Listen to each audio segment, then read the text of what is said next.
Welcome to Luca is a billionaire, where the only thing I invest in is your answers.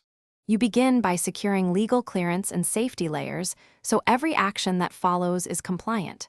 Once you have permits and utility locates, make sure 2 certified workers are on site to monitor risks and communication. Put on PPE and establish a safety perimeter. This reduces chance of injury and legal exposure. You'll act quickly but deliberately, because starting without these prerequisites multiplies liability and danger. So prioritize checks now and only proceed when they are all confirmed.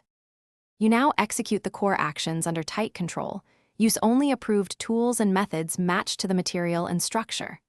Once done, isolate the zone with barriers and a clear 3-5 meter exclusion and keep radios on for immediate updates. Make sure a designated safety person watches for hazards and can stop work instantly. Move methodically, confirm each small change before the next, and log progress. This prevents mistakes and helps you adjust techniques as conditions evolve. You wrap up by clearing debris, documenting results, and verifying the site is safe for others to enter. Once cleared, have a licensed inspector confirm structural and utility integrity and sign the completion checklist. This protects you and meets regulatory requirements. If something unexpected happens, like unseen damage or lingering fumes, stop immediately, re-isolate the area, and contact the inspector or emergency services. That single troubleshooting step prevents escalation and